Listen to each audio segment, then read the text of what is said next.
Welcome to the Basu Lifestyle Show. This is a show about learning what it takes to build a superior you, mentally, physically, and financially. Today on the show, we have Colin Segan.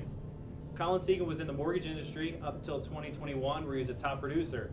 Now he runs a solar company, his own business, Warmac Energy. We're going to dig into the mortgage industry, we're going to dig into why solar, and we're going to dig into what it's like to run your own business. Tony, what do you have to add? First of all, thanks, Colin. Thank you. Colin and I have had a relationship for about 4 years now. We met pre-COVID. Colin was training for an MMA fight. Mm-hmm. Well, he was also the mortgage guy. The guy I kept seeing all over Instagram in a beach chair and a $1,000 suit, saying, "I'm the mortgage guy. Come talk to me." So we walked in the gym one day and we're talking about training. And then he was talking about, I have a fight coming up in July. It was probably April at the time, so he had a few months for conditioning. And his goals were dropping weight, maintaining muscle. So we spent 5 days a week training for at least an hour, talking about nutrition, training, what his aspirations were. And as things happened, formed a friendship. He ended up bailing on me, going to Florida and joining the Wild West of Solar. And so now he's coming back in the area, and we're happy to have him on. Yeah. Well, thank you guys for having me. No, absolutely. So before we get into everything like that, we'll start all the way from the beginning so people know a little bit about you. Right, okay. Who were you in high school? What were you like? Did you play sports? Yeah, so I wrestled my whole life, that was the only sport I did. But in high school, I was just the wild child. So whatever rule we could figure out, or whatever rule I had, tried to figure out how to bend it or break it, one of them guys. But we matured and we kind of, we always were entrepreneurial though. So I was painter, carpenter. I wanted to create a painting company out of high school. That was kind of the direction I was going. And I grew up on a job site, so I was like 12 years old, picking up nails for a painting company called Fresh Look Painting in Delram. And that was it. So school wasn't my avenue. I just wanted to figure out what type of work and what line of work. So how did you do in school? Did you like school? Did you hate school? Well, actually, I was just got my transcript. I'm trying to get my girl to frame it for me. It's a 1.2 GPA in high school. So I didn't know you could go lower than that, but that was pretty cool to see. But I wasn't a school guy. I wasn't smart. I just really wanted to go. My whole experience, or my education, always had to come from experience, figuring out what exactly to do. I was hands-on. You were the kid in the classroom looking out the window. Yeah, that was me. Yeah. Daydreaming, solving problems in your head. No, Yeah. I feel like we've all kind of been. Hey man, like I tell everybody, I'm a high school dropout. Figured it out after the fact. Sometimes it has to be that way, go through it early. But I was the guy trying to negotiate with the principal and, instead of doing in-school suspension, why don't you get me out of school suspension? Why do I have to be here? Picking up leaves than erasing chalkboards. Yeah. Making money at that, right? Yeah. Get outside, make some cash. So you didn't go to college? No, I did not. So you graduate, what's next? So I was painting for a little bit, and my buddy was traveling Europe, and he was backpacking. And I was kind of in a little bit of a rut, and I was like, you know what, I kind of knew, because I had been painting, by the time I graduated high school, I've been painting for about 5 years. So anytime, especially when you're young and you're under 20, 5 years is the majority of your life. So I kind of felt like that was where my life path was going to go, and I didn't really want to do the manual labor. I respect it, but it just wasn't for me. And I was looking for the next thing to do. So I saw this opportunity to go backpack Europe. And we did it for about I'd say 8 months. And then when we got back, we did a little bit around the country and lived in Colorado. But that was my college, going out and experience in the world. Yeah, and it was so fun. Yeah, learning from the world. Where'd you go? So we did Lisbon, Portugal. We were we were all throughout Portugal and Spain. Came up to France. We did a few of the countries like Germany. But then we ended up broke in Amsterdam, and that was when we called the parents to come fly us back. Oh shit! And we did the one-way ticket. I heard Amsterdam. I thought maybe you were selling yourselves or some shit, make some cash. Yeah, something like that. It was a simple Dutch bakery, man. These are not hash brownies. Yep, the bakers. Amsterdam was fun though. I do recommend going there. So you get back, and then that's when you jump into the mortgage industry, or you're still? Yeah, so I was going. It's funny. So my mother was in the mortgage industry. Is she still in the mortgage industry? Yeah, she is. She's very, very well known, highly respected. She was always somebody I looked up to, right? Because I come from a single mom. So when I was traveling around, we were living in Colorado. I was working in a casino, dealing cards, and kind of doing fine dining. And my mom was kind of at that point, she's like, "What are you doing with your life?" So she told me, she's like, "Come back, get a real job, and start in the mortgage industry." And I started out as the front desk guy, and I had really no plans or aspirations to do anything other than just figure out what was next. I wasn't really, loan officer wasn't really on the radar.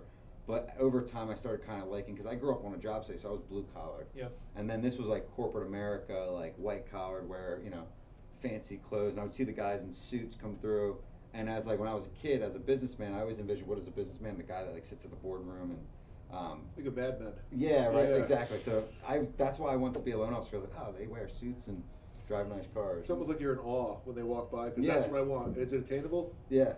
You got to figure it out. And the hardest part was taking the test. I'll tell you that right now. To become a mortgage broker. Yeah, because you know I'm not a test taker and barely passed that thing. But So what'd you learn in the mortgage industry?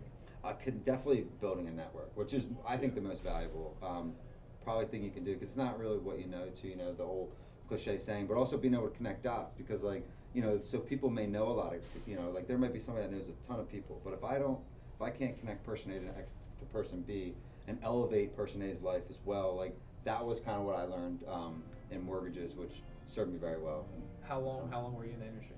So I was in the industry from 2017, and I did my last mortgage July of 2021. Okay, so what, like, just to give people a little insight on it, what don't they understand about mortgages that you're like, why don't these people understand that? I'm sure working with first-time home buyers or working with people, you kind of saw that. I think it's like they don't know, because the financial world can be tricky because there's so many elements of it. Even being from financing, like I was just talking with one of my advisors about different ways to write off taxes. And here I am looking at tax returns for years, and I'm thinking, oh, I know everything about taxes, but there's just so much to learn. Yeah. And so it's overwhelming process. And that was kind of one of the other things I learned about mortgages was keep it simple, even during a complex transaction. Because a mortgage transaction, it can go so many different ways, right? And there's so many different things that could pop up. Yeah, they're not binary. It's not ones and zeros. It's people. Yeah, and keeping it simple, and then Yeah. expectations, which was probably another thing that I've learned as well, just how to set expectations. So keeping it simple, and I think people they don't really know what they can do, and they think of it like binary. It's like, do I get the mortgage or do I not? And most of the time, it's if I can't get the mortgage, there's always a way to get it, and that's where I liked it. Yeah, where they just kind of look at just the payment. They don't understand, like, you kind of have to look at what interest rate you're paying, how long you're paying the Right. interest for. Like, these are all things that obviously, sadly, we didn't learn in school. Yeah, which is a big one. Yeah. It was fun for me because I was younger, so I got to work with the first-time home buyers. Because most of the time, if you buy a house, really what do you care about? How much money do I got to bring to closing, and what's my mortgage Because you're payment? buying a payment. I always tell this: Yeah. you're buying a payment, not a property. Right. What can you afford? Exactly. That was kind of a big one. So my question for you was, if you're dealing with a lot of first-time home buyers, and they have to like their debt-to-income ratio, and they're just barely squeaking by, are you allowed to kind of direct them on what they can do to change that? And if so, two, what do you recommend them doing? Like simple changes or drastic ones? Yeah, for like the debt to income, I always refer back to credit because that's a big one, right? Our whole world is it's FICO score driven, right? So, which is unfortunate because I actually like the collateral method, but like everything is credit score. So that's a whole tricky world. So your debt to income ratio and your buying power all feeds back to credit. So really it always started with, all right, well, how do I get how do you use, because if you're young too, that's the thing that the young up and comers have going against them is they don't have credit age. Right. So that was a big deal. But basically it's like figuring out from a debt to income perspective and buying power, what debts should you pay down to maybe gain more buying power, or is it worth paying down? That's kind of the two questions. And sometimes, it's hit or miss, but it was fun to see that process kind of from somebody who didn't know. Because like I'd have guys that come in, they had 30 grand saved up, but they didn't know anything. They didn't have a credit card, they didn't have Right. So you needed time and direction to build that, and that was fun. So when you worked with them, just to try to give actionable steps to people, how would you go about raising your credit score? Do you know anything about that? Is that Yeah, it was see, it's tricky sometimes. It's funny because it changes so much. Like the big one was figuring out how to like an easy hack would be extending your line of credit. Yeah, I did hear that one. So Okay. if I had $1,000 balance or a $1,000 line, call the credit card company up, you extend it. Those were like little ones.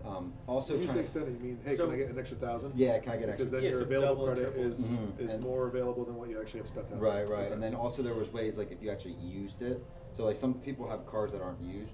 So if you went and used one card, like there was little hacks for like, it was all about like from steps point of view, the direction I would give would be based off the timeline I had. So what steps so like extending a line of credit would be like in a step for immediate results. But like going to get a new credit card would be like a 3 to 4 month kind of result, depending on the timeline. Okay. Yeah, so I heard too, if you pay your credit card off more frequently, obviously your balance stays lower. That's an issue too, because it's the difference between what your amount you're allowed is plus what you're usually owing, your recurring debt. Right. So the two, my bad to interrupt you, two actionable steps would be, number one, raise your credit line, which you can do probably right online, and two, pay it off maybe twice a month.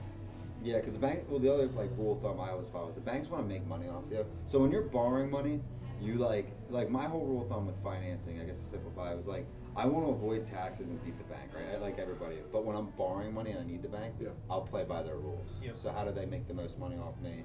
Interest. That kind of stuff. Yeah, I mean, I'm considered a credit deadbeat. Yeah. I have credit cards, but I pay them off. Yep. I use them on a Monday. By Wednesday, it's paid off. Yeah. So they're not ever going to make any money on me. So while they're happy to extend it because I use it, I'm in like the deadbeat category because they're not making a dime off me. But that's just because I'm like anal retentive when it comes to I want zeros when I look at stuff, not bounces. Which is probably how it should be too, right? Because I saw Warren Buffett say something which always blew my mind. It was like a few years ago. He was like, "What's the best investment?" Some single mom came up to him. "What's the best investment you can make with $2,000 bucks?" And she had $1,000 credit card balance or something like that at like 17% interest. He said, "Well, the best investment you can make is probably to pay that off because nowhere else are you gonna, you gain 17% on your money." So it's kind of the rule of thumb, I guess. But yeah, that's like another guy told me. He's like, if you want to borrow, if you need the bank, play by their rules. Right. Every other time, it's you're trying to bend them. I guess. Beat the bank. Yeah, beat the bank. 100%. Right on. So now you transition from making mortgages, right? You kind of just said, Tony, I'm peacing out. Yeah. I'll be back to training in a week, which was like 6 months later. He said, "Don't get fat," and I did. Yeah, I said, "Don't get fat." Came back fat. Damn it. But you came back with a new grind. Your grind. You came back as, I started my own solar company. I've got 3 states that I'm kind of covering right now. I've got dudes flying down and staying. You pretty much rented this house that you turned into a training academy for people that you were kind of turning into your sales force. That was 2 years ago now. How has time changed, and why solar, and what does that kind of entail? And seriously, why solar? Yeah, it's funny because you were actually probably one of the first people that I had to tell that I was leaving because nobody really To break up with? Yeah, I had to break up with you, unfortunately. And you did say, "Don't get fat," and I did, and I was in the best shape of my life too, which we'll talk about that later. But you were one of the first people I had to tell because we were training, so I had that. And also the other thing was I was literally like a few weeks out from a fight. Yeah, we had I think 14 days out. Yeah, and that was another letdown. I had to break up with 2 people on the same day. Oh my God. It was like I went to the gym. I got to run, but all I did was it was funny. So to backtrack though on how solar came about. When I was a part of a nonprofit called S&J Millennials, which is a really cool nonprofit that's dedicated towards the young entrepreneurs. So one of the things I would do to kind of is my contribution to young entrepreneurs and just anybody in general is I wrote business plans for people. Sure. Just for fun, never charge anybody any money. And I did, we did 50 to 100 business plans, and that's not an exaggeration. I just loved it. It was fun. Nothing in depth like a real business plan you would give to an investor, but very shallow, almost a rough draft, right? Took you a few hours to do. And so I actually first came across solar because an old buddy of mine showed it to me. He was like, "Hey, I want to start this company." So naturally, I went into the business planning, and it was in the back of my mind because I was like, all right, well, solar is really unique because there's no professional standard. There's coming from mortgages is so competitive. You had to be professional and you had to contribute to the society, right? And that was a big one. So when I left, the reason I left so quick was because I had already had the vision in the back of my head.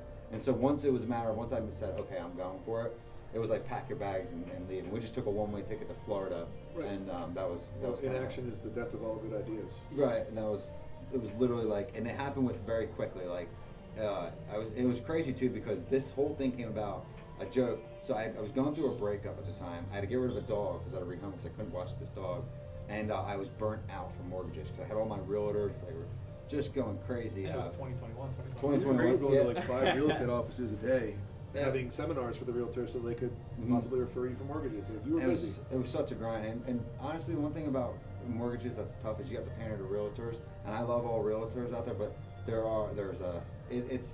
probably know better than me. There's the reason the top realtors are up here and the reason that, absolutely. The pack. Yeah. So being young, kind of up and coming, I was always pandering to the guys that I was trying to bring up. So it's very exhausting. And I was just burnt out. And I literally I shut my phone off for a few days. I sat in my house, and all I did was I prayed and smoked a bunch of weed. And I was just trying to figure it out.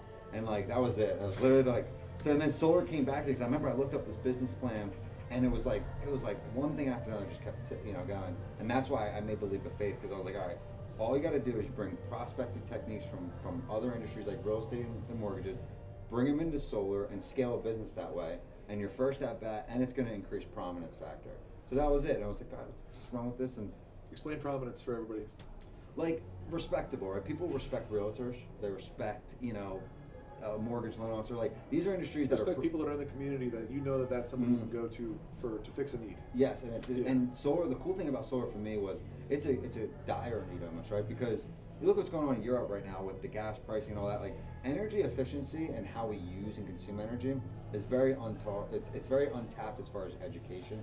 Like we're sitting here, like you look around at a house, you have all these things plugged in. We're just burning energy, right? So like solar, the misconception too that I thought was, well, it's not just about putting panels on a roof and using a different source of energy. My job also is to educate people how to use less energy and still maintain the same lifestyle. So that was kind of the whole vision for like the reason I jumped into it. And I figured, all right, well, and the other thing was coming from mortgages, we're financial, so financial transaction.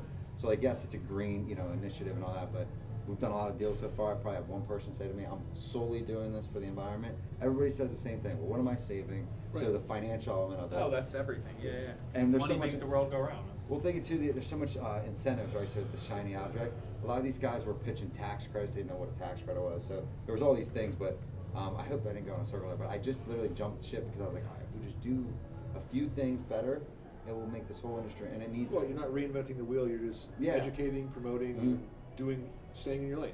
Right. But now, you obviously, I know you have a Harley. I know you drive cars, use gasoline.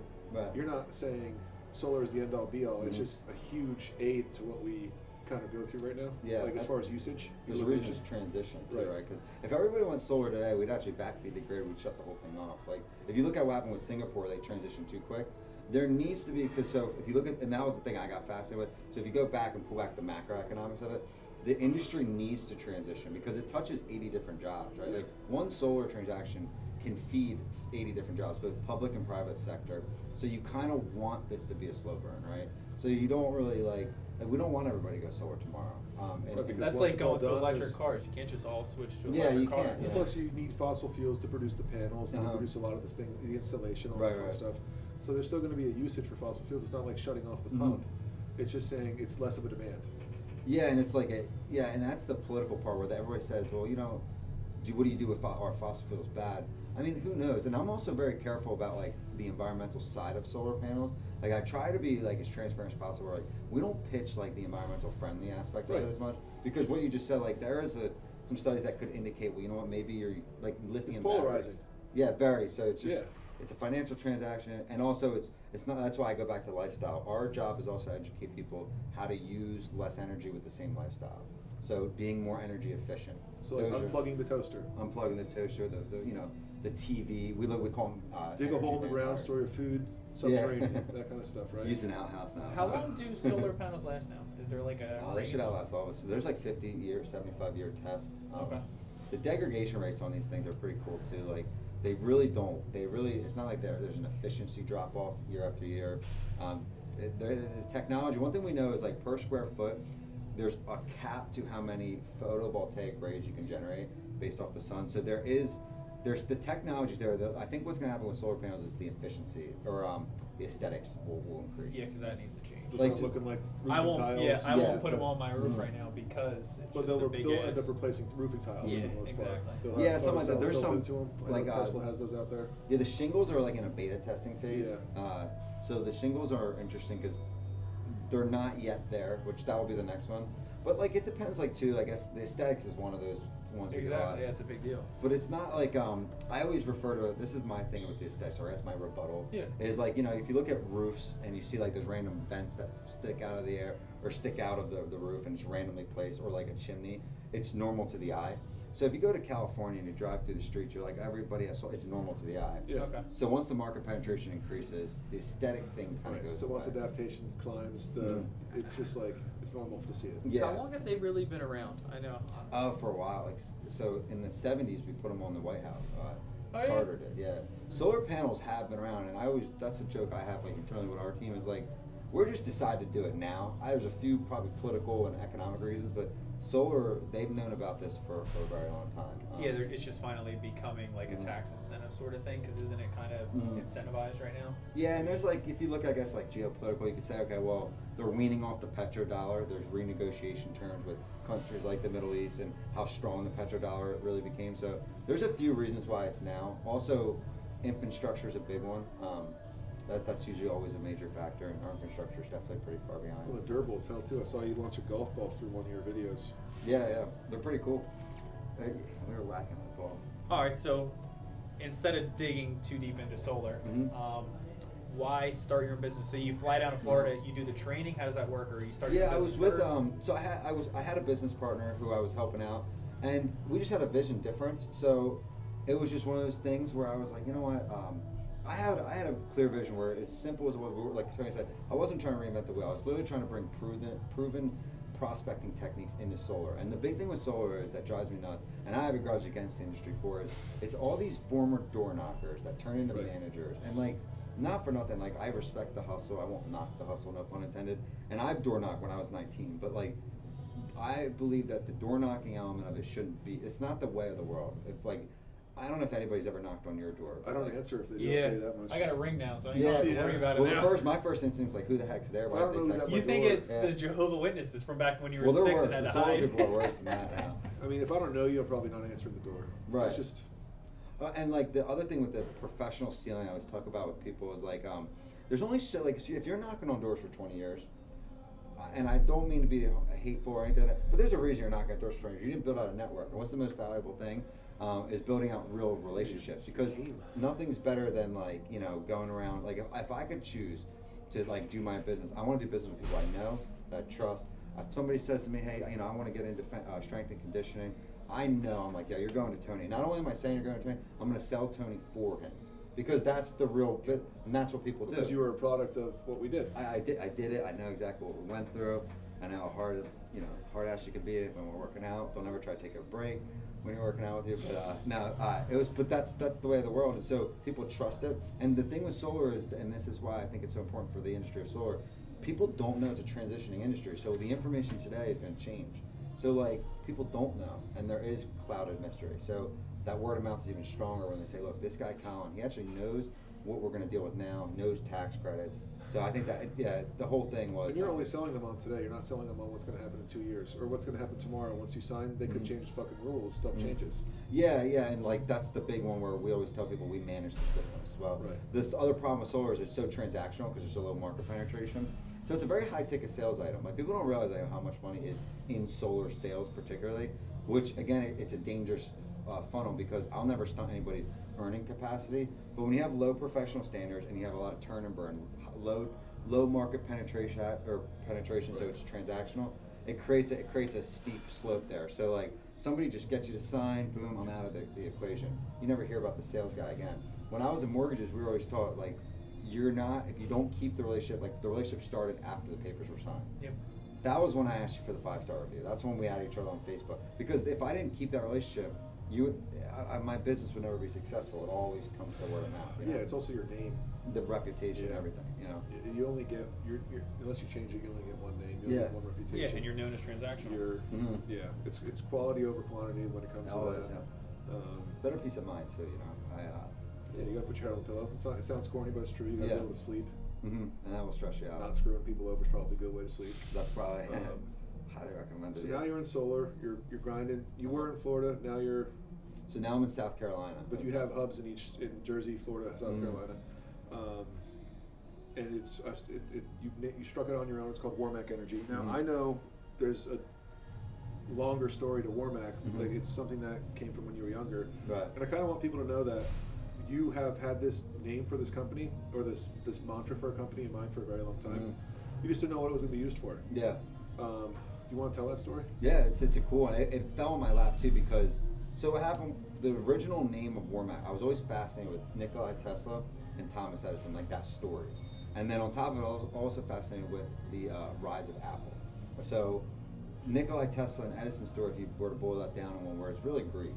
And so I always thought, well, and then you look around the world of business, and people always argue capitalism this, socialism. Really, it's just greed at the top, right? So that was always so I was always like, all right, we're war on greed.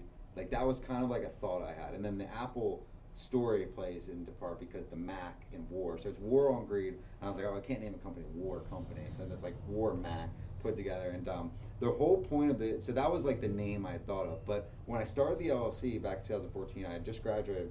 My father and I were kind of just starting to get to know each other. Great guy, he was in the military, right? So combat veteran, got hurt out there. But at a young age, I just didn't understand who he was and know why he wasn't there. So I was in that like phase where I was trying to prove to him, this is what I can do, right? You're a man. Yeah, I'm trying. Hey, like, I'm a man too. I just graduated high school, and in a very very naive type of way, I just put the address in, like I put the LLC in his address so he could get the paperwork. And it was just like this trying to be like subliminal, like, hey Dad, look at me. hey, look what I did. I just Yeah. started another business, and so never brought it up. Years go by, and I actually almost forgot about the LLC. And in the world of solar, my graduate kid solar is a degree. I believe is very, very vital and important for our future, for multiple factors. And I was like, you know what? We're coming in here. We're trying to kick the door down. I could care less about this whole door knocking way that the solar industry is obsessed with. We're gonna do it this way. And also, we're gonna like when I say in our vision, it's promote prominence through professionalism and stewardship. I've always lived off the foundation of serve before you receive. That's how you do it. So it was like, and then I had problems with my last business partner where again, I saw the money that came to, what happened when it goes to your head. So it was all this culmination of things. And my dad and I were chatting one day, and I was trying to find a name for the company. I was like, I don't know what to name it, like Segan Energy. I didn't want like my last name part of it. And he goes, whatever happened, just randomly, never brought it up. He goes, whatever happened to that Warmac LLC? And I was like, and in that moment it clicked. It was like, okay, Warmac Energy, Nikola Tesla and Edison, that story about it. The logo is kind of a play on like Edison's idea of the magnetic grid, and just like that. But it was pretty cool. That's fun. crazy that at 18 it kind of comes full circle. At what age did you actually? So I was 26 technically when I started it. Yeah. Wait, how old were you when you formed the LLC? I was 18. Yeah, 18 to 26. Yeah, but there so- was some kind of something It just way was out something there. put out in the energy, the universe, and it came back to you when you needed it. The manifesting. I believe in that stuff. All right, well, we'll go down that rabbit hole real quick. You believe in manifesting vision boards and stuff like that? Yeah, I really do. I like think you vision can. boards. There's like a vision board is important because you can see it. But I think if you really truly like think about it, it's not just like I'm very like my mind's weird. So like when I think of things, I actually try to like actually visualize the steps, and that's a part of it. Becomes like subconscious movement almost, And I think there definitely. I go to the vision board mainly because I have a very tenuous relationship with my memory. Yeah. That's the best way to put it. Like I'll have a gem of an idea at 1 o'clock, and by 1:01, I've been pulled 3 other directions by employees or gyms or clients, whatever, and I've forgotten it until 6 months later. Wow, shit. Yeah. So now it's just like automatically on the wall. Like if it's not up there, if I don't see it, if it's not, I'm a visual learner. Right. If I don't see it, if it's not something that's constantly in my face, it's something that's going to be out of my mind. And so that's why I like the vision board. My wife introduced me to those. I was like, what's all What that are all crap those on the wall? pictures? And It then, works. it does. Everything that it's kind of like a manifest board now. It's good to visualize it for me, but like if it's up there, if it's important for us enough for us to take it from the table or clip it from a magazine and put it on that wall, then we know if we both agree it's going up there, then we both agree it's going to happen. Right. And then it's just like, all right, get off your fucking ass, let's get it going. Yeah. And so that's why I like them. It's a good reminder. It's a good tool. Yeah, It's a tool. It's just an arsenal, another tool in the arsenal. I forget who introduced me to the vision board, but they say the same. It's a reminder. Yeah. But what you just said, if you actually take something from a magazine and put it like that intention. Do you journal or do you write your goals down or anything, or just? Not as much as I definitely write my goals down. Okay. And I'm a big task list guy, But you're a big story guy too. You'll have conversations with yourself on your Instagram, so that anybody else that's remotely interested in the topic can also feed along the story. Right. Yeah. I wish I journaled more. I'll tell you what. I actually journaled pretty much my whole life up until the last 2-3 years. I think journaling's great. I just haven't really. I've been inconsistent with that as of lately, but. I think, journaling's really fun because if you go back, like when I traveled Europe, for example, I went back to this journal, and it's so funny to hear how you think. Especially 12 years removed from the situation. Yeah. Wow. 12 years later, you're like, that wasn't that big of a deal. Yeah. All right, so transitioning off of that, what would you say are some of the biggest challenges you face running your own business? That's a good question. I think I think there's really good challenges. Like trust is a big one, right? When you run a business. Trying to find the right people. Because at the end of the day, like a business has nothing to do with me, right? Which is why I would never name any of my companies after my last name. But so it's not. I just get to be at the part where, hey, this is I'm the founder. But the real business is the people that work within it, and you have to have a really, really good team. And putting together a good team is hard, definitely for sure. And just managing expectations. So that was one of our early struggles, of trying to find the right guys, and then also to maintain a standard of excellence in that. Whatever realm of the role is, and people always, the iceberg effect. People always think that it's bigger, You know, they think, oh, well, this guy is doing X, Y, and Z. They don't understand the background of it all. Well, we're all business owners sitting here, and I kind of think like for us, on our side, our biggest issue is, I agree, building a team. You're stewards of what we do for a living. As an owner, I'm generally paid last. I'm paid after. I make sure that you're paid first and the bills are paid, and you know, you hope and pray and grind and make it work so there's money there at the end of each pay period that you pay yourself. Until you get to an established point where you don't worry about it anymore, but still you're a steward for what we do. When I'm not here, you're the face of our business. You're at the forefront of what we do. And so if I can't trust you with my livelihood, with my son's livelihood, with my wife's livelihood, then you're not a good fit. I have no problem firing people, but I also have no problem championing people when like they're doing their job. So I agree. I think the team below you is actually the team above you. Yeah, and it's funny you said with the kid, because I don't have a family, like I don't have a kid yet, or like a family yet, and that was something I've always thought about because it's just me, because my theory is, all right, well, if it all hit the fan today, I mean, I'll go flip burgers for a few years. I'm paying my bills. I'm never going to stop. Yeah, you're going to grind. But that's where I'm starting to prep my mind for is, okay, what happens when I have a family? Because that is right around the corner. You're going down that road right now. Yeah, so I'm like, you know, trying to feel that, and that's where I always see maybe it heightens a little bit. Well, it's like it puckers you up a little bit. You're like, all right, I'm not gonna play so loose. You can't just get on a plane and go somewhere and just be like, oh, okay, fuck everybody.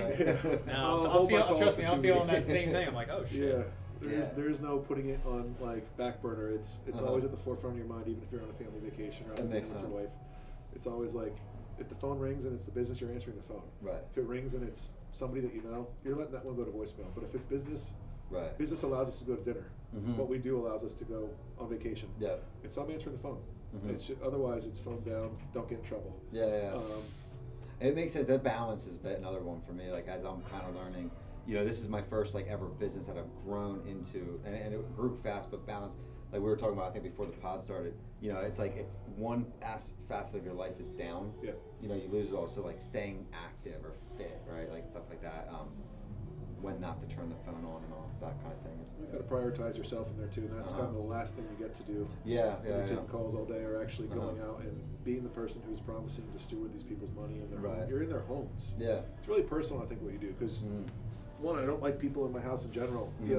Not including the relatives. Relatives are welcome, but I don't want people in my house, especially a stranger. But I'm now saying, come sit on my couch, come tell me how I'm going to spend all this money, or maybe no money, depending on what it is. And how it's going to impact my life. Because I know it's impacting your life. You're making money, or else you wouldn't be here. But how's it going to better my life? So that's a very personal transaction. Not even a transaction, just like a trust fall. Yeah, that's why I like that word of mouth thing with Solar, because it is a trust relationship. Also with your guys too. I mean, like, you know, I can only sell so many deals, and I still sell like the deals right now because we're in such a grocery store. But eventually I've removed their money. You know, and that's the big one is you're dealing with, because you're dealing with other people's livelihood. So one of my biggest things too, I've started realizing, going back to family, these people use this money that leaves our business account to go into theirs, and then they go buy groceries for their kids. So that's like it's real. Your family's not just you. Now you're failing all of these people. It's a responsibility. It's mouths to feed. You're right, 100%. Now, so that's like that's I think one of the good parts, and also one of the like scary parts, because it's a lot of responsibility. It's a burden, because now you have to make sure that you're performing. If you close tomorrow, now like you said, you'll flip burgers, but now 40 people underneath you have to find a different restaurant to flip burgers, because you're flipping burgers at this one. It's my burger place. Get out. Go find your own burger place. I'm done with you. So that's a good and a bad, but I think it's a strong reason to push forward. As an entrepreneur, what do you feel like your biggest pitfall was? I think there's a lot of holes to fall in. Yeah, you know, that's a funny one. I definitely have always found that I was a good leader, but I think you can never underestimate how wrong you can be sometimes as well.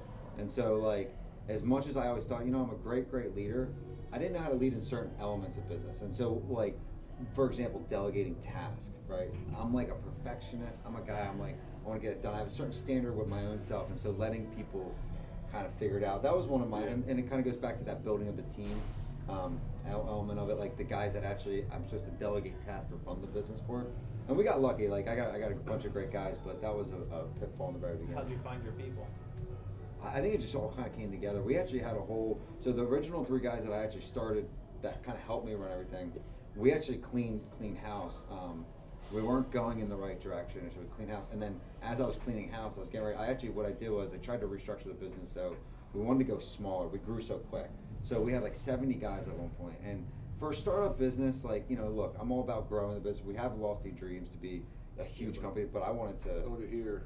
I didn't want to fall, and I wanted to keep it because less is more. You can do a lot. Yep. And like a lot of our vision is actually trying to prove the concept as well. So in solar, if you ask 95% of solar people, they'll be like, no, just get them on the doors, just get them on the phones. We're trying to say, hey, look, let's take a year to build your network, just like realtors will, just like mortgage people will. So we needed that year of time. It was too many voices. So we actually cleaned house on the leadership, and it literally all fell together. I mean, I had great guys now. Guys that my one guy, Silas, who's been with me literally day one, he's my first ever employee. He's this 19-year-old, awesome, ball of life, made some good money this year. Now he's training, right? Good. So like stuff like that, we have those cool success stories. How do you grow your network? You're talking about spending a year growing your network, but how are you actually growing your network? So in South Carolina, right, what I'm doing now is first you join the group. So BNI, I love BNI for that reason. So what BNI is? Oh my goodness, Business Networking Institution, I think is what it stands for. It's basically a group of, and I probably got that wrong, so anybody that watches that's in my BNI is going to be like, dude. But it's basically a group where you have one of each profession in the industry. So you have one realtor, one mortgage guy. And for me, going into a new town, I'm in Beaufort, South Carolina, I don't know anybody, right? So what do I need to do to figure out who to know, and also what type of vendors I can use? Professional networking. Mm-hmm. So it's a great room because it gives you. That's when there's only allowed one person from each specialty. So you're the solar person in that yes. group. So how'd you fall into that spot? I met a guy named Brent Jones, really cool guy, at a networking event. Okay. And he was like, I'm the president of the BNI, and I kind of knew about it, so I just asked him, do you have a solar guy? And solar people aren't really in BNIs as much, so it was it's a niche category as well. And it's just, I figured because I'm in a new town, it was a perfect way to get in. Absolutely. And it's been great. Like, I've met some really, really cool people. Part of the BNI structure is you have to do one-to-ones. So if you two are on my BNI, we, part of like to keep a certain score in BNI, I got to do one-to-ones, and that's really great because when you do a one-to-one, you're going out for a coffee. Now they're figuring out about you. Right. Let me introduce you to this guy. Oh, one-to-one with somebody else in the group. Just one-on-one, like yes. coffee Yeah. date or Mhm. something like that, so to Yep. speak. You record. So they're kind of vetting you quietly. Yeah, and it's cool. You're vetting each other because if I'm Yeah. going to use you as well, going back to the trust, I'm like, I don't know about this guy Tony. Like, Well, it's like what you said, serve before you receive. So if you're gonna if you're gonna promote somebody else, you want Yes. to make sure that it's going to be something that you want to serve to somebody. You don't want it to look bad. Yeah. And BNI has a phrase, it's giver's gain, which goes back to that. So the concept of getting more business in BNI is actually giving more, and there's a whole thing about that. So it's pretty cool. But What other ways besides joining that kind of network? I'm all about volunteering, so any type of way you can kind of give back to your community. So also church is a big one. Like for me personally, like I've met a lot of great guys through my church groups, small groups, within the church. So that was another way, right? You kind of stick to I've always stuck to my niches. Like for one of the things I want to get into down there, and I know Tony and I talked about, I want to get in the wrestling community. I haven't coached wrestling in a long time. It's definitely something I'm missing. So within those little niche communities, you start building out your relationships. Okay. And you don't need to know the world. You just need. I always found if you're going to network, I tell all my guys, if you're going to network in areas that you actually like being in. Yep. Like I'm not like a football guy, so I'm not going to go to all the football banquets, right? I'm going to go to the wrestling style stuff, and that's where I'll make my relationships. Yeah. Makes a lot of sense. Mm-hmm. What would you say transitioning out of? Did you have any other business kind of questions? I guess we've asked a couple of other people about starting their own businesses on here. Mm-hmm. I'm not going to say what they said. I like to hear everybody's perspective because sooner or later, Steve and I will sit down and talk about this too. Yeah. I'm Joe. I want to start a business today. Mm-hmm. What are your first steps as Joe? What are you doing to start your business? You already have your idea, but past that, what else do you do? Yeah. So the first step is a business plan. Yeah. Always. Yeah. Without a good business plan, I think that, and that's literally 95% of people, you have to have a good business plan. Because not a business plan, the concept of a business plan is it's a thought-provoking action. So like business analysis, figuring out what your competition looks like, through the process of building out a business plan, you start to develop other areas of what you need. And then through a business plan, one thing I really like is, you start to realize if you build your business to sell, it's not about selling it, but you're building your business to scale. Right. That's what people buy. So a business plan kind of structure, that's probably the first So step. you're saying you want to make sure that your plan is right enough so that you can find an exit for yourself. Because most people start a business to sell it down the road. Yeah. Unless this is going to be my livelihood for the rest of my life. I'm going to do this for the next 90 years. You build a business, scale it like you were saying, grow it to X, and then that's when you know that you're going to sell it to somebody else who can steward it the right way, and Mhm. you can get money up front for Right. it. So business plan. Mm-hmm. I find the first business plan, the first draft is always a piece of shit. Yeah, always. It's yeah. if it doesn't end up on the floor, it's not the right plan. Yeah. Everything takes you yeah. weeks to kind of put together. Yeah, Like, proper business plan will take about 4 months. And My if- business plan took about 4 or 5 months. Yeah. So, yeah, I mean, I've had one take almost a year because Yeah, probably. I also needed to figure, besides just having a business plan Mhm. and making it look cool, make it work, make it scalable. It's Mhm. how do you fund it? Yeah. So then so now step Mhm. 1 was business plan. Right. You got that now. What's step 2 for you? And so that's a good one. So when it comes to funding, because you need money to operate, right? So you have to figure out what your earning avenues are, and you have to stick to one first. My personal opinion, anyway. So like, depending on what your business is, like a lot of like the creatives, right? Like a videographer, right? For example, there's so many niche ways. I'm gonna get business. Pick one from the beginning and scale that way. And depending if you're service based or product based, having a good sales and marketing strategy is probably your best bet. And then But- last but not least, when Mhm. you finally find that you're at that X and you want to exit, Mhm. what's your exit plan? I want to take Warmac to like an IPO, and my vision was to just I want Warmac to be around for generations. So I want somebody. My exit plan is leaving, knowing that the person that's at the helm or that's continue at the the story. Yeah, and that will continue to kind of push the energy industry forward. Yeah. That would be my idea. You gonna get back in the ring? Well, I was supposed to do a boxing bout recently. I didn't commit to it this time, but I will probably soon. That is on the bucket list. Sounds like you have to. Yeah, it's definitely on the bucket list. The whole concept was I want to fight for the fallen. So I want to use the fight as like a market. I want to donate money, like raise money, donate it. And there's a really cool nonprofit. A few of them that I've like kind of chose, but I'd like to do like maybe 3 to 5 fights. Yeah. And I think 2023 is my year. 2023 is your year. Yeah. 2023 is all of our year. I got you in the ring, bro. Let's go. I was in great shape. I tell a story, man. I was like, the most shape or the best shape I've ever been in was definitely training with you. And I got your buddy in better shape than you after you went down there and got fat. Yeah. And all I did was text him the workouts. Yeah, that was fun. Well, you said don't get fat. You jinxed me. I blame it on you. Yeah, my fault. Nah, that was fun. It was good. It was good training with you. It's funny. I learned about working out too. Working out in the more like when you have a train. So for me, because I'm always thinking of other things. So when you work with someone like yourself, one of the coolest things I thought was I didn't have to think about the actual other stuff. Yeah. I just showed up. I don't think people I realize. didn't like, even let you have a phone. Yeah, because all you do is if I just made it there. Yeah. He's gonna kick You your had a ass. phone. and You had no feel phone. good. You had a gallon of water. We went and did our fucking. And think about like from minutes. my mind, it was like automating it all. So like even because I mean everything I don't think I asked questions at one point. I think we would go in, you had all my stuff or whatever, so you knew which weights to go Yeah, up. And, if we don't plan for you to succeed, Yeah. you're ready to fail. Yeah, So yeah. we had to track everything. That's for anything, not just Yeah. working out. That should be everything that you do in life. Right. Plan it out, track it, run with it, or Mhm. throw it on the ground for the business plan. It's not going to work. Yeah, Um, I'm spoiled. So, I guess my other question that I had for you that went back to solar was, do you see it being something that every house, that's my last question for solar, is every house need solar? I think eventually most. Or does houses it get there? will. It gets to Yeah. that point? I think it's gonna also be like shared energy sources is probably a big one. Also secondary market, like down the road, I'd see in 25 years, like I see decommissioning solar panels that we put on now and putting upgraded ones on is probably a market. How do you solar power a city if there's no roofs? So- flat roofs and it's vertical living, so That's one roof where- can't do Yeah. multiple levels. The real thing is distribution. This is like so. I actually just got off the phone with somebody about this before. Because they're talking about so solar farms are kind of a thing in the past. Yeah. So like these solar banks. So it's really about like if I can have like in Vineland, right? For example, New Jersey, they have a whole solar farm, and it's all about the distribution, right? So that's Solar farm, like an empty plot of land that's just filled with panels. Yeah, and so like that plot funds or fuels a lot of Okay. the houses and stuff like that. But I think it will be a major source. Either that, a combination of that and other things for sure.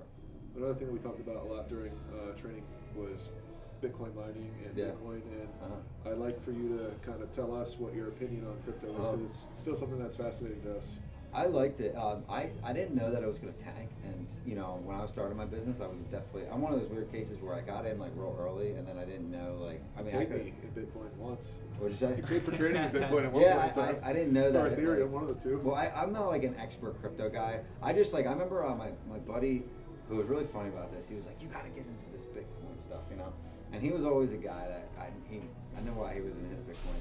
And I was like, all right, let me try it. And I bought like a few $100 for it. And then we forgot about it, this type of stuff. And it was just one of those things where when I got into Bitcoin, it was 2014. I don't remember the exact amount, but Ethereum was where I made mine on.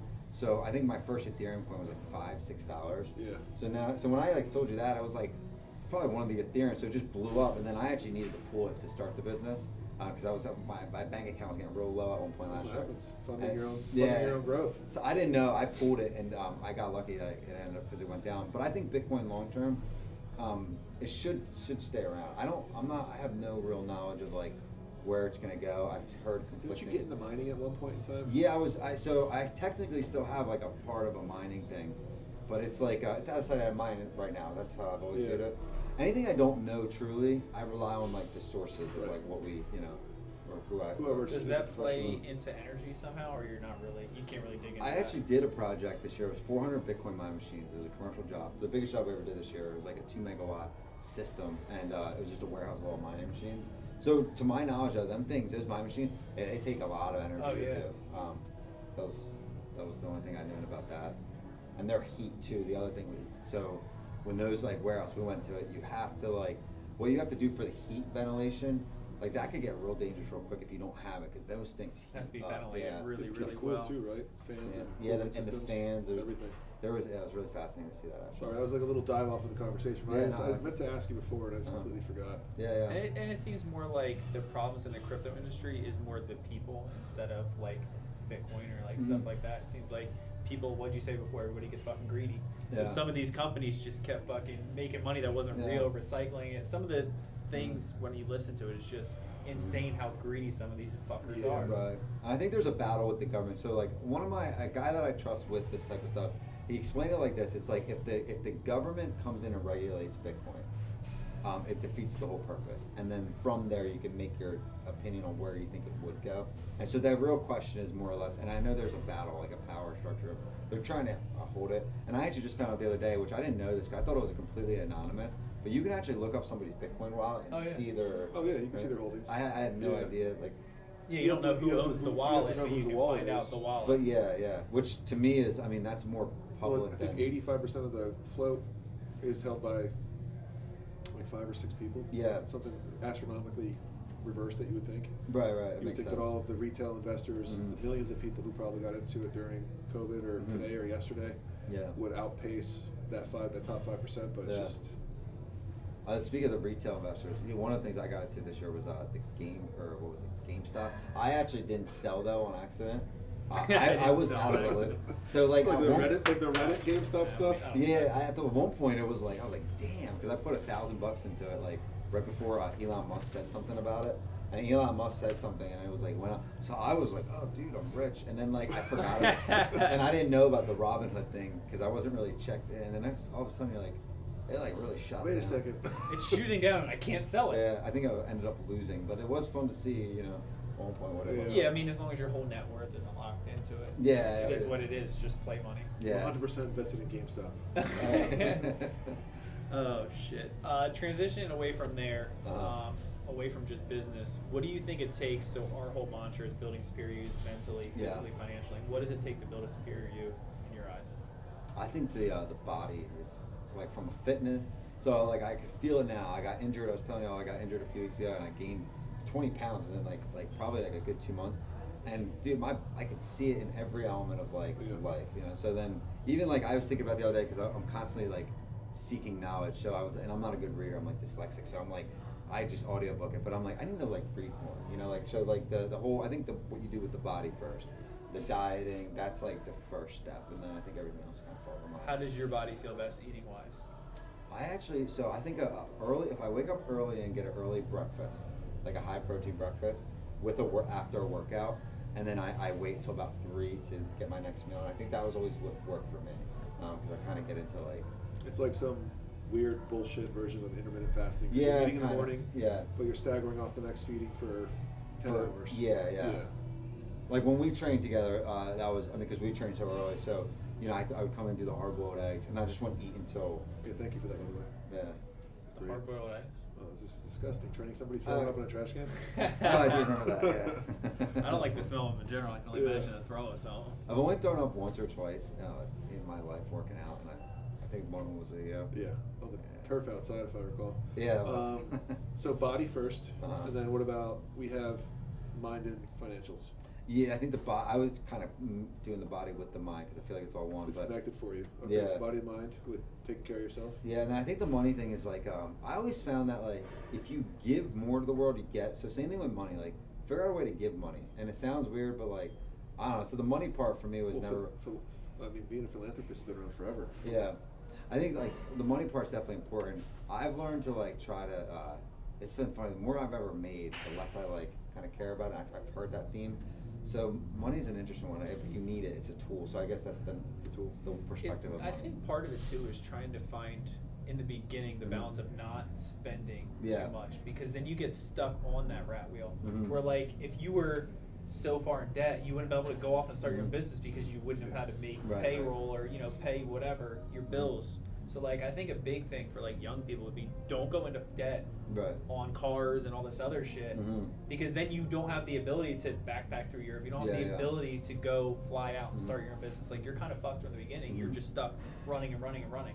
Yeah, and if you be frugal, like we're very wasteful. Like Americans especially are very, very wasteful. That was one thing I learned in Europe, which was a really cool lesson because I spoke to this guy who was from Scotland and his family had a bunch of wealth. He was actually a part owner of like a soccer company or soccer team or whatever, and he's living in a hostel like just like us or whatever, and he spent no money but he was the richest one clearly, and he's like, man, you Americans, y'all don't understand, like you guys are very wasteful, and that actually stuck with me a lot. So, but I think before money, I would actually put purpose and vision.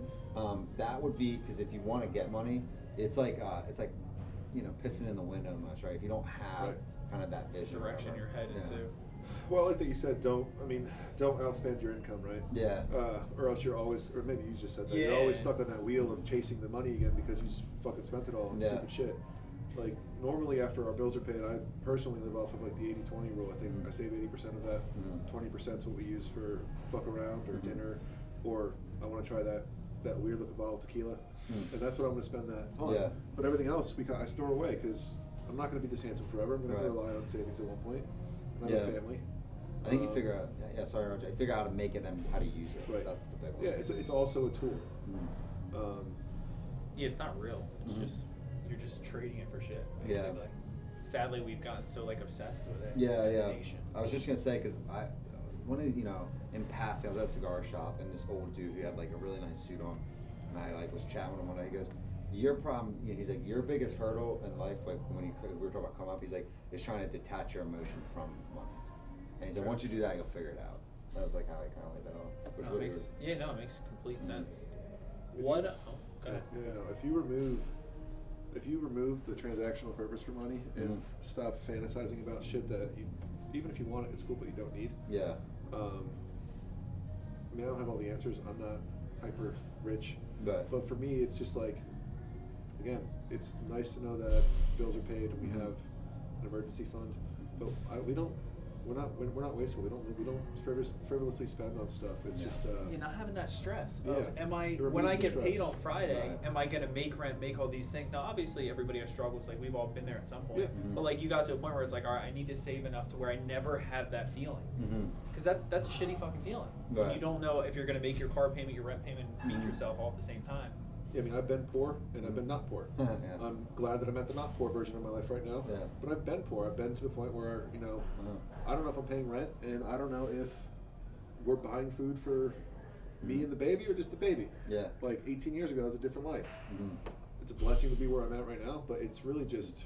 But you didn't stay in the same spot. You didn't keep the same job. You have to transcend that shitty part and call it luck, call it grit, call it, I just didn't want to live like that anymore. Figure it the fuck out. Yeah. You just put your head down and kept working. Yeah, it got shittier because of always supported, that always were there, said you got this, but they weren't handing me money. Right. You had to do it yourself, and I didn't want them to. So yeah, man, it's just. I think you need to go through the kind of like the broke part, right? Yeah. Through the broke part, I had a lot of fun being broke because all my friends were broke at the same time. We were all. I mean, I was 18 as a kid. I had no idea what the fuck I was doing, and they were all going to college. Or they were doing local college, whatever it was, but nobody had fucking money. Yeah, and I try to humble myself every day. Like I tell my girl all the time, like we're broke, And I mean it, because I mean I know that there are people that can spend my checking account on a vacation with all the money you've made in your life. So the like day. it's, you know what I mean. So I think that was always something I lived by, where I'm like, Yeah, I think, like going off that, I'm always like, there's always going to be someone with more money than you, better looking than you, more physical fit than you. There's always somebody who's better, but you just have to compete with you from yesterday. And that's like the biggest thing you could possibly do. Which I think probably too is harder. It's one people struggle with the most, you know, kind of competing. Especially with social media. Mm-hmm. Social media, you get to see everyone's life. Well, the best of their life too. It's not like it's what you life. sensationalize for yourself. You're hitting the filter. You're picking what you want the story to read. It's not like a true characterization of who you are today or yesterday. It's really just it's fantasy. And that's fine. It's a good endorphin release for your brain. It brings you joy, whether it brings the person looking at it joy or not. But it's not real. It's real for that moment. It's not real for long term. Unless it is, and if it is, that's great. Good for you. Kick ass. We're in like the attention economy, they call it, you know, like that. And it's the attention span's like this fucking big. Right. It's like, who said it yesterday? Something about Dory. It's like, I forget. 5 seconds later, you're just like, wait, what's going on? So one of the other biggest reasons for this whole project and this whole podcast is you don't have kids yet. Tony has kids. We're both kind of in the same boat. What values and principles do you think are important that you would like to leave for your kids, your family, your loved ones? Just what do you stand by? What do you live by? I think, well, first, you got to put faith first. I've always done that, and I've been grateful for it, and that's really the only reason I'm here. So that's probably, like, my job is, I think, like a future father is really to kind of be the spiritual leader within my household. And then, like, as far as, like, from, like, I guess a lifestyle point of view or experience, just encourage them to fail and understand failure. Like, fail fast, fail often, fail quick. If you can figure that out, I mean, you're... Fail forward. Yeah, right, you're going to be, I mean... it's funny, my dad told me one thing, and at the time I was a young, naive kid. He's like, you need to learn how to fail fast. And I'm like, what the heck is this guy telling me, like, to give up on my dreams? What a dick. What I didn't realize was, and that my whole business, I actually told him this recently, I was like, yeah, my whole, I guess, lesson in business for this 1 year was fail as fast as possible, because you save so much time and you can walk away from it. So you kind of encourage that, and that's why I like fitness. Failure's not permanent. It's not a permanent setting. Yeah, it's a mindset too. Temporary. If you know, because if you don't it's a really learning experience.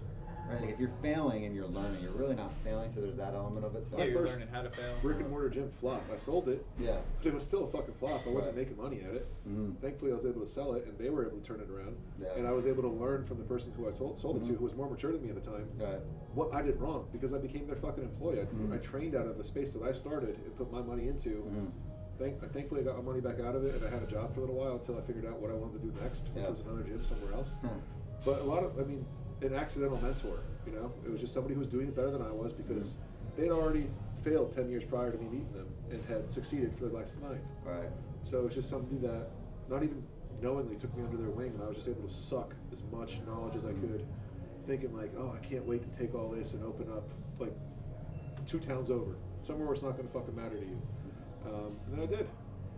Yeah, so it works, but like you have to fail. If you never taste failure, you're never going to know. Yeah, I don't know why everybody's so scared of it. I guess once you start failing, you get more comfortable with it. If you put all your money into it, failing is fucking scary. Well, I mean, like small failures. I don't mean whole business failures. But like even those ones are. Even those ones. Yeah, I mean they hurt for a while. Yeah, this thing sucks. Yeah. And then you have to flip fucking burgers or whatever it is to make it work. Or you can own a business and have a part-time job. So many ways to make shit happen. But like, yeah, man, failure is not an end-all, be-all. If anything, it's a great jump-off point for the next thing. Yeah. Or how to fix what you just failed at and continue the journey. Yeah, it's a necessity. It really is. Well, because it's also growth is like uncomfort situations do make you grow, so you kind of have to. So that's like if you're really gonna seek like the best shit, like for like what you guys are doing, right? Because you're trying to build a superior you. It's like a mantra I'd probably live by is like, well, just go out and fail as much as you can, because I promise you're gonna figure it out. I'd rather personally fail 100 times and then hit than hit the first time, because that's what those get rich quick people or whatever it is, especially in today's society. You created a monster. Oh, it's coming. Yeah. It's coming. We're in that economy where things are starting. You saw the people in the mortgage industry, the real estate industry, we're all the best, the professionals. Yeah. Okay, we'll see in 2 years where you're at. Right. That's what it all comes down to. Builds durability too. Yeah. Toughens you up. Yeah. Yeah, man. I just think you need it every once in a while. It doesn't have to be a permanent setting. Yeah, and the small ones, well, like even like because if you can learn how to fail. So we have a situation right now with like in my work where we're trying to figure out our calling system. So a lot of our stuff is we do calling. Like it's just in any sales, we have a form of cold calling. It's like a little bit tailored towards what we're trying to do. But I go back and forth. Do we do this like manual system where I'm pulling public records, or do I get a dialer? And I probably went back and forth between this manual system and a dialer 15 times by now.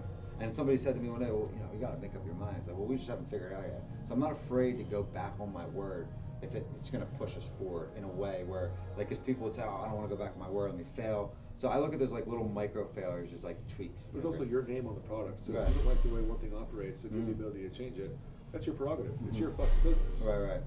If it affects it negatively, you got to wear that. If it affects it positively, then you have to wear that too. Yeah. That's great. But yeah, you don't know until you know sometimes. So for those kind of decisions, I'll take as much time as my wife allows. Yeah. Those balls, right. Yeah. Where do you find motivation to keep going? Well, that's a good one. I always think I go back to my, I pray a lot on myself. So I've always, and I was never really like outwardly like, not like a Bible thumper, but anytime I'm down or I feel like I need an extra push, I'll throw in like a little bit of like a worship song, or I'll pray about it. That's kind of my go-to always. Okay. Usually it's like a silly little like, what do we got to do here, But that's how. We normally ask everybody around this time of the podcast about like, there was like this intrinsic moment that we call like your Basu state of mind. Like what has pushed you or what has propelled you? What was that aha moment that made you want to build a superior version of yourself, a superior you?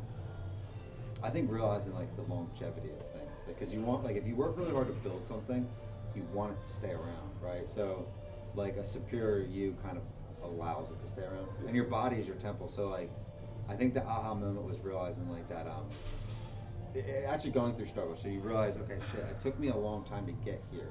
I don't want to lose it. So in order to not lose it, I have to keep myself right, and that's kind of it. Prioritizing your health. Yeah, and also prioritizing your wealth. And I actually just got reminded of it very recently with this new injury I had. And I gained 25 pounds or whatever it was, and trust me, if you ask my girl, she probably knows. She I know. Yeah, I think as soon as I saw you, you're like, come on, man. But it really does dampen you, and it's a big It's just one. extra gravity. It's more resistance. I was getting the legs stronger, I think. I was trying to carry the weight. Yeah, when you get in that workout zone or when you're mentally in great shape, you kind of just. Yeah, that's what I would say too. Like, if you're in really good shape, you're eating well, dude, you are so confident. Like, I can like feel it. Like, you're like, nothing stops you almost, Yeah, you almost stand a little bit taller. Yeah. You know? Yeah, absolutely. Yeah, man. You said you weren't a reader, so do you listen to audiobooks? What would you recommend? Would you recommend any books? The book I did listen to. I was gonna say read, but I listened to that. Good to Great for business-oriented people. I think it's really a really good book. It actually told me a lot because it's basically about the difference between good companies and great companies and how they've scaled. If you ask me, the artist or the No, but what was your takeaway from the book? What's the difference between a good and great company? Like a good and great company, it's not a leadership book, but it's about structuring a business. So how to go from a bad structure, like a bad management structure, to a good management structure, and being willing to keep the vision and purpose first. Okay. And there's a story about basically a guy walks into a boardroom. He had a vision and purpose for the company. He realized that these guys weren't really into the vision, and it was worth it for him to wipe the whole board and restart, even though it took him 2 years to build it, versus kind of keeping the guys for comfort or feel of failure. So it's like a lot about that, which is important for me as my startup is. It helped me out a lot. Okay. How can they find you? There you go. I guess on the social media these days. Drop it. It's at Colin Segan, and then I have at Warmac Energy. That's our we're trying to grow our social presence. Do you have a website yet for the company? Yeah, warmacenergy.com. So if somebody wanted to learn about solar, they could DM your company. I love chatting some solar. So you can either message because I run the social media page. The business, you can either message the social media page or message mine. And then we have some links in the website. But we're dropping a whole educational series on YouTube. Okay. Cool. That will come soon. So. Yeah. Okay. Sure, man. Thank you for your Any time. final today. thoughts that you have for us? Thank you for your My time. bad. More questions. He's cutting you off now. This has been great, guys. I love what you're doing, so I think it's really fun. No, man, I like it. I want to go back to Bitcoin shit, but I want to save that for later. Yeah. We can do it another episode. Yeah. Well, we're going out to eat after this, huh? Absolutely. Yeah. So with that being said, like the video, subscribe to the channel. We got more shit coming at you. Stay tuned. See you. Take care, guys. All right. Thanks, bro. Thank you, brother. Thanks for having me. Let's make sure our cameras are still running. Oh, dude, please be running. I had to take a leak a few